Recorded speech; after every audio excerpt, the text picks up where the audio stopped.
अच्छा, तो last time हमने यहाँ पर क्या डिस्कस किया था, क्लोरोप्लास्ट का स्ट्रक्चर हम यहाँ पर डिस्कस कर रहे थे, है ना। सॉरी, मैंने थोड़ा एक्स्ट्रा लिखा हुआ है, फिर मैं बता दूँगी क्या लिखा हुआ मैंने यहाँ पे। तो देखो, क्लोरोप्लास्ट का स्ट्रक्चर हमने यहाँ पर स्टडी कर लिया था कि ये वाला जो हमारे पास पूरा होता है, एक बार फिर से रिवाइज़ करते हैं। सो देखो, सबसे पहले हम बाहर से आते हैं, so this is outer membrane, फिर उसके बाद ये होगा हमारा इनर मेम्ब्रेन, ठीक है। ये वाला क्या है हमारा, ब्लू कलर से जो मैंने रिप्रेजेंट किया है, लिपिड ड्रॉपलेट। ऊपर ये जो मैंने ऑरेंज कलर से दिखाया हुआ है, यहाँ पर दिखाया हुआ है, यहाँ पर दिखाया हुआ है, ये क्या है, राइबोसोम्स। और एक अगर हम सिक्के को उठा के देखें तो वो क्या होगा, थाइलेकॉइड। और अगर ऐसे ही बहुत सारे थाइलेकॉइड्स को हमने पाइल अप करके रख रखा है तो वो हमारा क्या हो जाएगा, ग्रैना। और ये जो धागे से जो कि एक ग्रैना को दूसरे ग्रैना से ज्वाइन करके रखते हैं, उसको हम क्या बोलते हैं, स्ट्रोमा लैमेली। अच्छा, ये वाला चीज़ रह गया, this is what, brown colour से जो मैंने रोल करके दिखाया हुआ है, ये वाला this is what, starch granule. मैंने देख लेना, ठीक है, स्टार्च ग्रैन्यूल होता है ये, ठीक है। अब उसके बाद ना हमें फोटोसिंथेसिस के रिएक्शंस के बारे में पढ़ना है। तो देखो, फोटोसिंथेसिस में ना एक्चुअली दो टाइप का रिएक्शन होता है, एक होता है हमारा लाइट रिएक्शन और एक होता है हमारा डार्क रिएक्शन। लाइट रिएक्शन में क्या होता है, एटीपी बनता है, NADPH बनता है लाइट को डायरेक्टली यूज़ करके।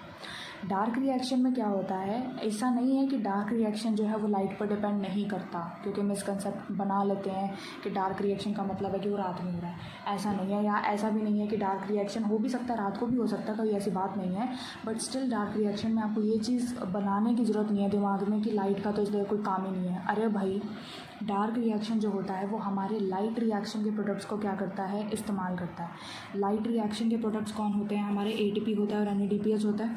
इन्हीं ATP और NADPH को इस्तेमाल करके क्या बनाता है, फूड बनाता है।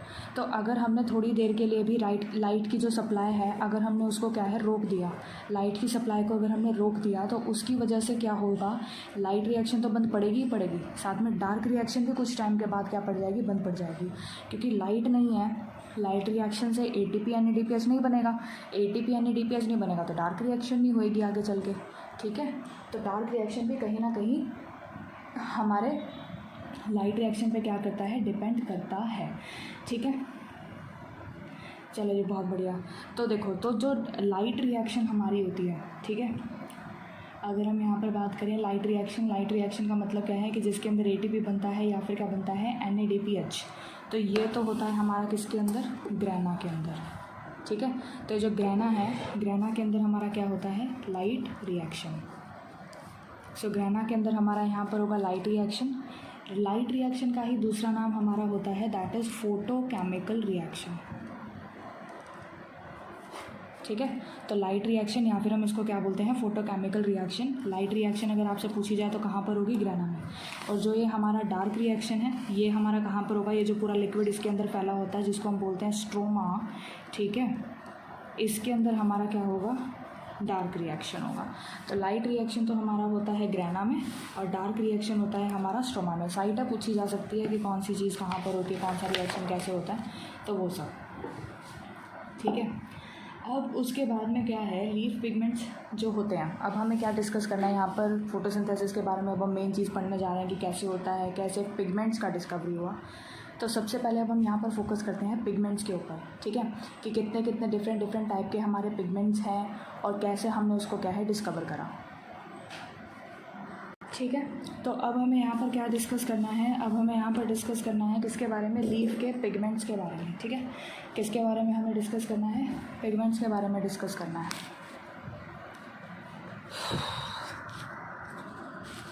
Okay, sorry. तो देखो, लीफ के पिगमेंट्स के बारे में भी हम यहाँ पर डिस्कस करते हैं, क्योंकि फोटोसिंथेसिस जो होता है वो किसी ना किसी पिगमेंट की हेल्प से ही होगा, इतना तो हमको पता ही है। तो जो भी हमारे लीफ के पिगमेंट्स होते हैं, अभी हम पढ़ेंगे कितने पिगमेंट्स हैं और कितने कितने टाइप के होते हैं। जो भी हमारे लीफ के पिगमेंट्स होते हैं उसको हम क्या करते हैं, सेपरेट करते हैं बाय पेपर क्रोमेटोग्राफी,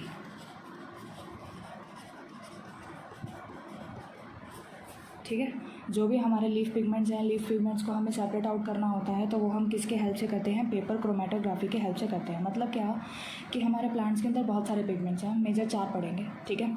सो उन 4 पिगमेंट्स को अगर हमें सेपरेट करना है तो उनको सेपरेट करने का जो टेक्निक होता है that is paper chromatography. NCERT में एक लाइन है, रट लेना, बात खत्म। अच्छा, अब हम यहाँ पर बात करते हैं कि पिगमेंट्स क्या चीज़ होते हैं, ठीक है।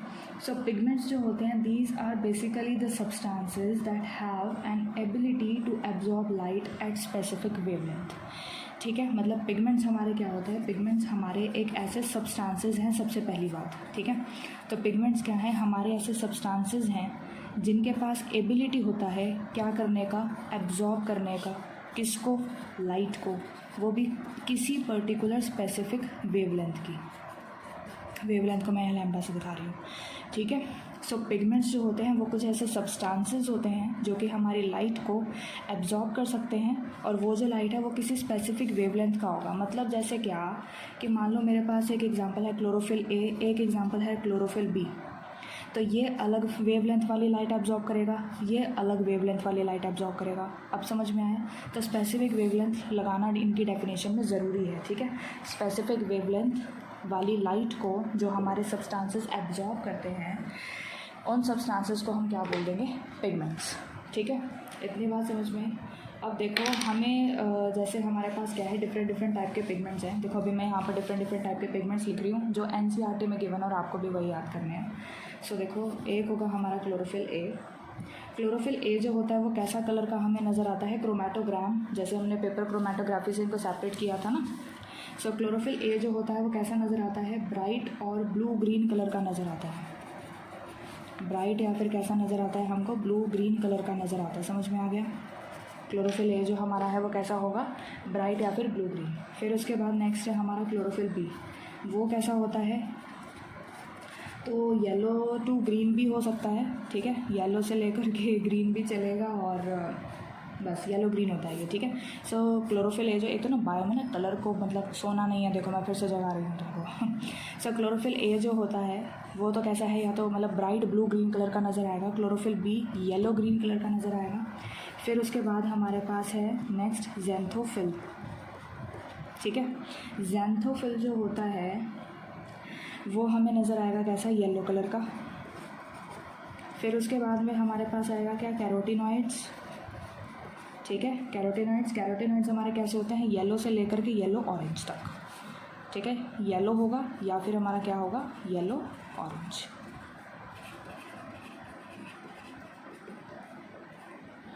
फाइन, तो ये चारों के चारों क्या हैं, हमारे पिगमेंट्स हो गए। तो मैं एक बार फिर से रिपीट कर देती हूँ, chlorophyll A, chlorophyll B, xanthophyll, carotenoids. Chlorophyll A main colour आपको ब्लू ग्रीन याद रख लेना। अरे बाबा, हाँ। तो क्लोरोफिल ए जो हमारा होता है वो कैसा दिखेगा, ब्लू ग्रीन। क्लोरोफिल बी कैसा नज़र आएगा, येलो ग्रीन। ज़ैंथोफिल कैसा नज़र आएगा, येलो। कैरोटीनॉइड्स कैसा नज़र आएगा, येलो से येलो ऑरेंज। देखो ऐसे सीक्वेंस में याद करना। फिर ब्लू ग्रीन से तुम येलो ग्रीन, फिर येलो ग्रीन से सिर्फ येलो, फिर येलो से फिर येलो ऑरेंज, है ना। तो ऐसे सीक्वेंस में याद करोगे तो आसाना, 3-4 बात बोलना अपने आप याद हो जाएगा। क्लोरोफिल है, क्लोरोफिल बी, ए के बाद बी आता है। ज़ैंथोफिल आएगा, देन कैरोटीनॉइड्स आएगा, ठीक है। चलो अब हमको इन चारों के चारों पिगमेंट्स में से ये चीज़ पता करनी थी कि इनमें से सबसे इम्पॉर्टेंट पिगमेंट हमारा कौन सा है, ठीक है। इनमें से सबसे इम्पॉर्टेंट पिगमेंट कौन सा है, या फिर इनमें से कौन सा ऐसा पिगमेंट है जो सबसे ज़्यादा हेल्प करता है हमारी फोटोसिंथेसिस होने में। तो इसके लिए हमने क्या किया, एक ग्राफ बनाया। हमने बेसिकली 2 ग्राफ्स बनाए, ठीक है। मैं एक नया पेज लेती हूँ, चलो। हाँ, जादू। ठीक है,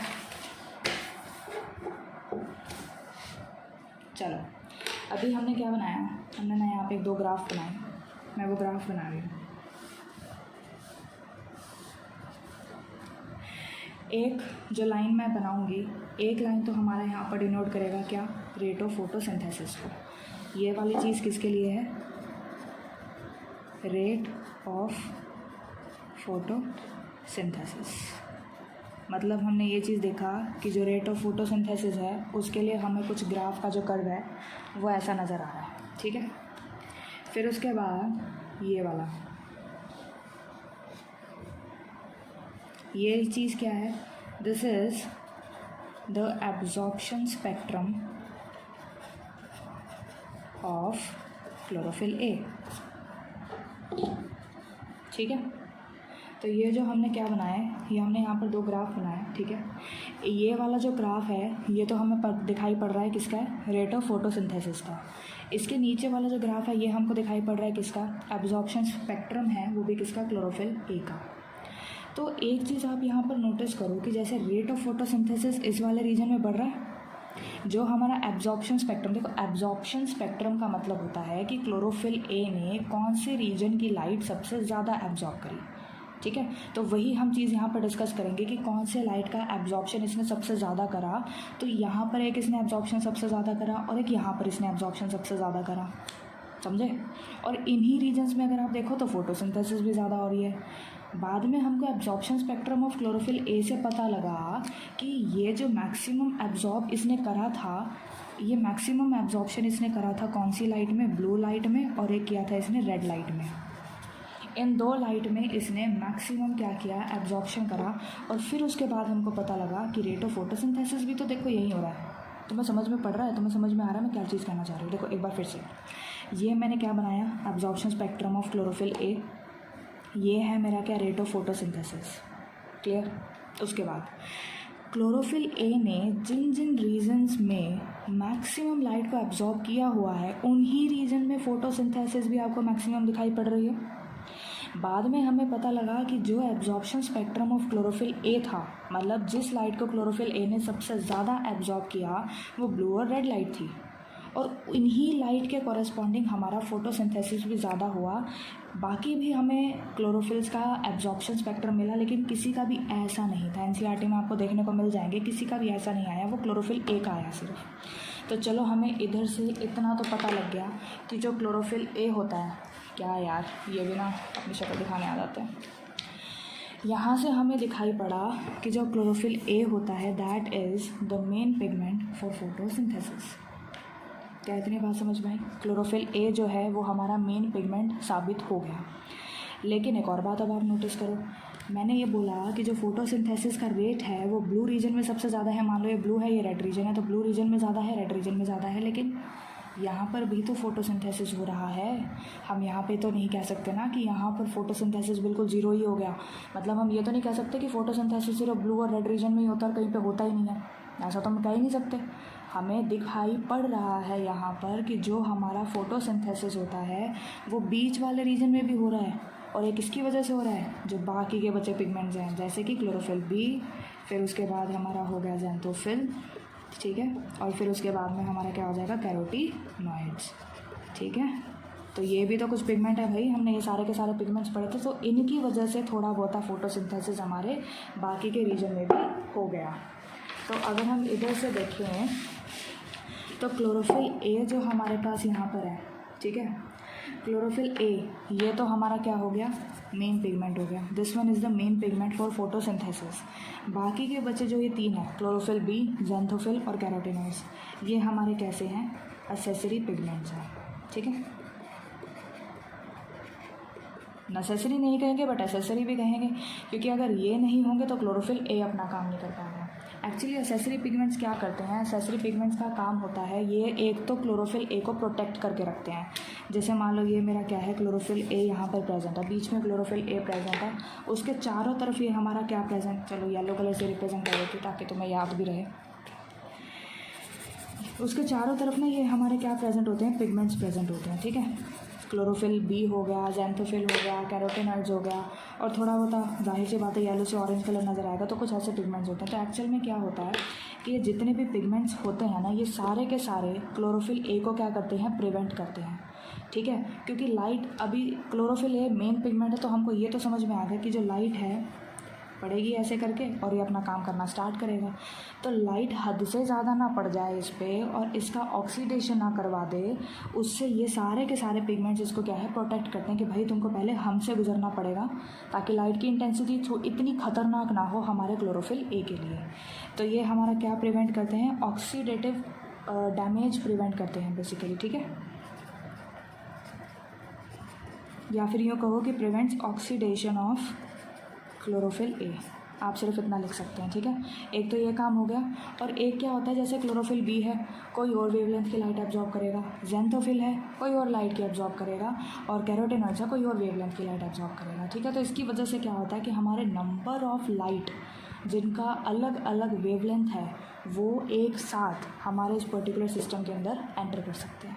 ठीक है, समझ गए बात को। So enables the absorption of wider range of light, काफ़ी ज़्यादा रेंज ऑफ लाइट आ सकती है, क्योंकि फोटोसिंथेसिस में अगर ये नहीं हुए तो भाई ये भी फिर किसी काम का नहीं है। ठीक है,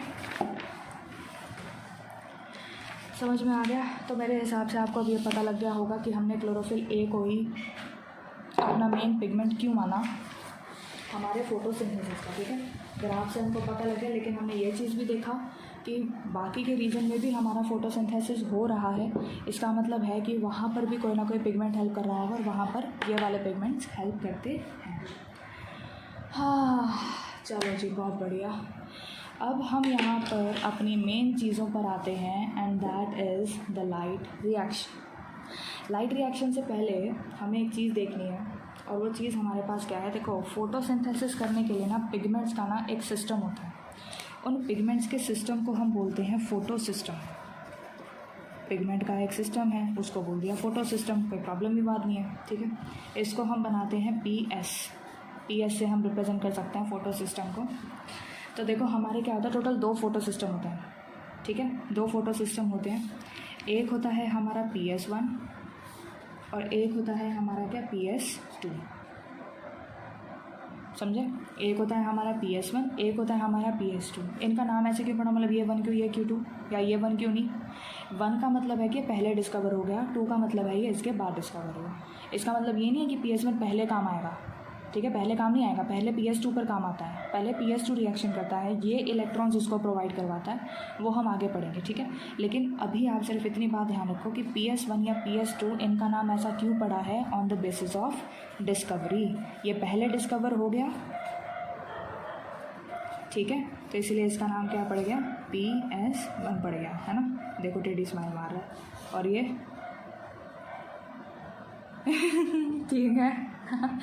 तो ओके, तो ये पहले डिस्कवर होगा तो इसका नाम PS1 पड़ गया, ये बाद में डिस्कवर हुआ तो इसका नाम PS2 हो गया।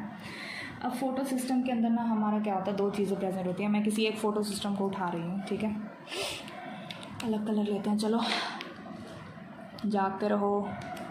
ठीक है, तो देखो, फोटो सिस्टम के अंदर हमारा क्या होगा, इसके अंदर ना 2 चीज़ें होती हैं। अभी मैं जस्ट एक सिंपल बात कर रही हूँ। फोटो सिस्टम है, फोटो सिस्टम के अंदर 2 चीज़ें होती हैं। एक तो होता है हमारा क्या, रिएक्शन सेंटर, मेन सेंटर जो हमारा होता है रिएक्शन सेंटर, और ये कौन बनाता है, क्लोरोफिल ए। मैंने अभी तक क्या बोला, फोटो सिस्टम बोला, 2 होते हैं, PS1 होता है, PS2 होता है। डिस्कवरी के बेसिस पर इनका नाम पड़ा है। ये पहले डिस्कवर हो गया तो इसका नाम PS1 पड़ गया, ये बाद में डिस्कवर हुआ तो इसका नाम PS2 पड़ गया। PS में, फोटो सिस्टम में अभी हम बात करें तो एक होता है हमारा रिएक्शन सेंटर, जो कि कौन बनाएगा, क्लोरोफिल ए, और दूसरा होता है हमारा बाकी के बचे पिगमेंट्स। बाकी के बचे पिगमेंट क्लोरोफिल बी हो गया, ज़ैंथोफिल हो गया, कैरोटिनॉइड्स हो गया। कैरोटिनॉइड्स के साथ ही ना हम ज़ैंथोफिल को भी लिख लेते हैं। ठीक है, मतलब अगर आपको कैरोटिनॉइड्स लिखा हुआ मिल जाए तो समझ लेना कि ज़ैंथोफिल की भी बात साथ में ही हो गई है। सो क्लोरोफिल बी और कैरोटिनॉइड्स ये हमारा क्या बनाते हैं, लाइट हार्वेस्टिंग कॉम्प्लेक्स।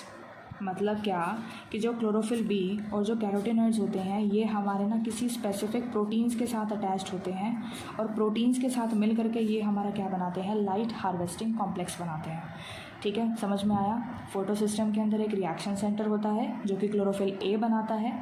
बाकी का बचा जो लाइट हार्वेस्टिंग कॉम्प्लेक्स, वो कैसे बनता है, बाकी के बचे पिगमेंट्स क्लोरोफिल बी और कैरोटिनॉइड्स और प्लस में हमारा क्या होगा, प्रोटीन्स, इनसे बनता है हमारा क्या, लाइट हार्वेस्टिंग कॉम्प्लेक्स। इतनी बात समझ में आई। अब देखो, मैं अलग अलग लिखूँगी। PS1 के अंदर जो क्लोरोफिल ए होगा, ठीक है, PS1 के अंदर जो क्लोरोफिल ए होगा वो 700 नैनोमीटर वाली रेड लाइट को क्या करेगा, एब्जॉर्ब करेगा। तो देखो ज़रा ध्यान से देखना थोड़ा, ये बनाया मैंने PS1 के अंदर क्या क्या चीज़ें होंगी, क्लोरोफिल ए होगा, ठीक है, और कौन सी लाइट को एब्जॉर्ब करेगा, 700 नैनोमीटर वाली लाइट को वो क्या करेगा, एब्जॉर्ब करेगा। तो इसको हम सिंपली P700 भी बोल देते हैं। और इसके पास क्या होगा, लाइट हार्वेस्टिंग कॉम्प्लेक्स सिस्टम 1, ठीक है। 700 नैनोमीटर की मतलब लाइट इसकी ना पीक हो गई कि इससे ज़्यादा वो एब्जॉर्ब नहीं करेगा NCERT में, क्योंकि ऐसे ही लिखा हुआ है, ठीक है। फिर PS2 पे हम आते हैं। PS2 में क्या हो गया, क्लोरोफिल ए होगा, लेकिन यहाँ पर वो कौन सी लाइट एब्जॉर्ब करेगा, 680 नैनोमीटर पे उसका क्या होगा, पीक होगा। और यहाँ पर हमारा क्या प्रेजेंट है, सेकंड प्रेजेंट है, सिंपल। फोटो सिस्टम इसके बारे में बस इतना ही था फोटो सिस्टम में, कन्फ्यूजन तो नहीं रही ना तुम्हें, ठीक है। तो PS1 है, PS2 है, फोटो सिस्टम्स हैं ये। अच्छा, अब हम यहाँ पर डिस्कस करते हैं कि जो फोटो सिस्टम्स हैं वो लगे कहाँ कहाँ पर हुए हैं, ठीक है। तो फोटो सिस्टम्स का भी हम यहाँ पर क्या डिस्कस करेंगे, इनका पोजीशन। हाँ, तो अभी मैंने यहाँ पर क्या बनाया, हाँ, अपना प्यारा सा स्ट्रक्चर क्लोरोप्लास्ट। हाँ, और क्लोरोप्लास्ट तो नहीं बनाया मैंने, सॉरी, मतलब क्लोरोप्लास्ट के अंदर का ग्रेना बनाया मैंने, ठीक है। ग्रेना है ये, और ग्रेना से सपोज़ ये हमारा क्या निकल रहा है, this one is stroma lamellae, ठीक है। इतना बात समझ में आया। तो ग्रेना है और एक हमारे पास क्या है, स्ट्रोमा लैमेली है। तो जो PS1 हमारा होता है that is present on the outer surface and it is also present in stroma lamellae. जो हमारा PS2 होता है वो सिर्फ और सिर्फ प्रेजेंट होता है हमारे कहाँ पर, इनर सरफेस पे, ठीक है। तो ये हुई हमारी क्या पोजीशंस PS1 की और PS2 की, लिख भी देते हैं। तो PS1 जो हमारा होता है वो कहाँ पर प्रेजेंट होगा, बताओ, दिखाई पड़ रहा है ना। PS1 कहाँ पर प्रेजेंट है, on the outer surface of grana and stroma lamellae.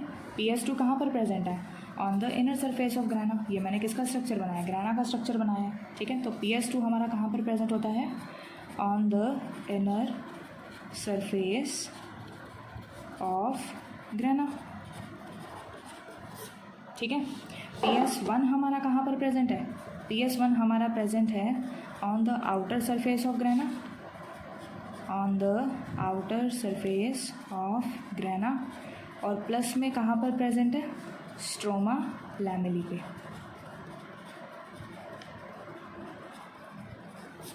कितना बात समझ में आया।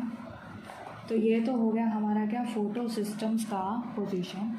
अब हम नेक्स्ट वीडियो में डिस्कस करेंगे अबाउट द लाइट रिएक्शन, कि लाइट रिएक्शन कैसे होता है, अबाउट द डार्क रिएक्शन कैसे होता है, ठीक है। C3 पाथवे पढ़ेंगे, C4 पाथवे पढ़ेंगे, फोटो रेस्पिरेशन का पढ़ेंगे, और फिर लास्ट में हमारा चैप्टर में बचेगा ब्लैकमैन्स लॉ ऑफ लिमिटिंग फैक्टर्स, ठीक है। तो अभी फ़िलहाल के लिए इतना ही रखते हैं, थोड़ा लंबा हो गया, बट एक मेरी कोशिश थी कि 1 शॉट बन जाए, बट 1 शॉट तो तुम्हारा बहुत ही लंबा हो जाएगा, क्योंकि NCERT का हर एक बात बताने का मैं कोशिश कर रही हूँ, ठीक है। तो चलो यार, नेक्स्ट वीडियो में मिलते हैं। Till then, as always, don't stress, just be relaxed. Okay, bye bye.